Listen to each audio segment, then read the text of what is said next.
বন্ধুরা ভিএসও লেয়ার 1 এর প্রিপারেশনের যে পর্যায়ে আমরা বলছিলাম যে ভিএসও লেয়ার 1 এ পাস করা কিন্তু অতি সহজ।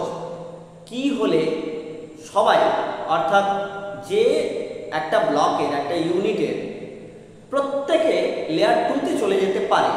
প্রত্যেককে যদি লেয়ার 2 তে যেতে হয় তাহলে এই কাজটি করতে হবে।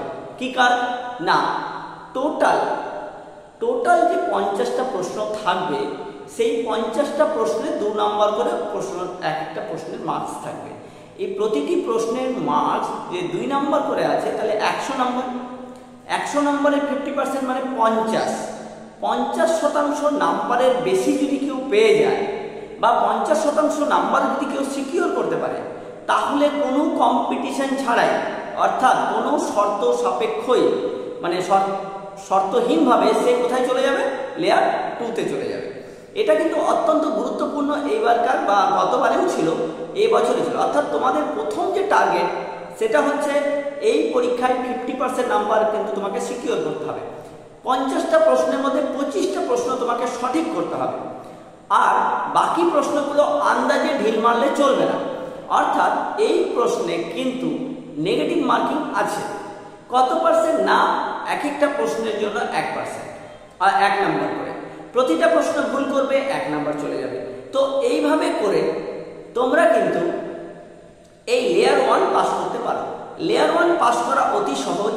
শুধু সহজ নয়, একটু স্ট্র্যাটেজিক্যালি যদি তোমরা পরীক্ষাটা দাও, অনেকে কি করে প্রতিটা প্রশ্ন সঠিক মানে প্রতিটা প্রশ্ন উত্তর করতে চায়। এই প্রশ্নের লেভেল কিন্তু একটু টাফ হয়। প্রতিটা প্রশ্নের উত্তর যদি তুমি করতে চাও তাহলে প্রশ্নের উত্তর করতে পারবে না, 2-1টা ভুল হবে। তোমাকে বুদ্ধি করে যে প্রশ্নগুলো পারবে সেই প্রশ্নগুলোকে আগে দাগ দিয়ে সেই প্রশ্নগুলোর উত্তর আগে করতে হবে, আর যে প্রশ্নগুলোর উত্তর পারবে না বা সন্দেহ আছে সেগুলোকে পরে করতে হবে। যতটা সম্ভব আন্দাজে প্রশ্নের উত্তর না দেওয়া। আন্দাজে প্রশ্নের উত্তর দিলে সেটা ভুল হওয়ার সম্ভাবনা 50% থেকেই যায়। আবার কোনো কোনো ক্ষেত্রে অনেকে একদম চোখ বন্ধ করে গোল করে দিয়ে চলে আসে। এটা কিন্তু খুব মানে ভুল সিদ্ধান্ত।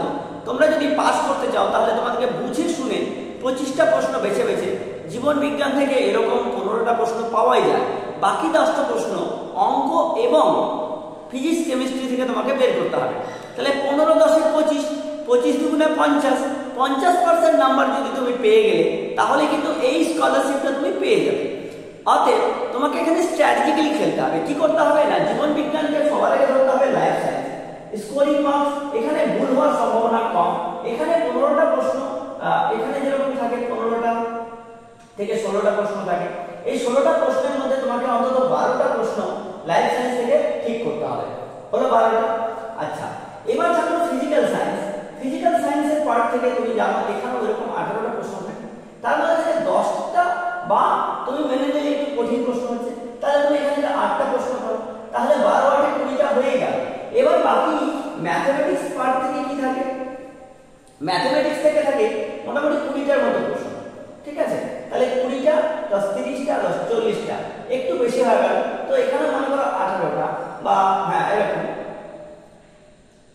18 18 36 14টা হবে এখানে। ঠিক আছে, তো 12টা না হলে 10টা হবে এখানে, 10 আছে 18টা। ঠিক আছে, আর এখান থেকে তোমাকে 7টা প্রশ্ন 18টার মধ্যে ঠিক করতে হবে। তাহলে 18 সাথে 25টা প্রশ্ন। কিন্তু কোনো প্রশ্ন ভুল করা চলবে না, ভুল করলেই 1 নাম্বার মাইনাস হয়ে যাবে। তাহলে এইভাবে স্ট্র্যাটেজিক্যালি ডিসিশন নিয়ে কিন্তু আমরা ভিএসও লেয়ার 1টা অনায়াসে পাস করে যেতে পারি।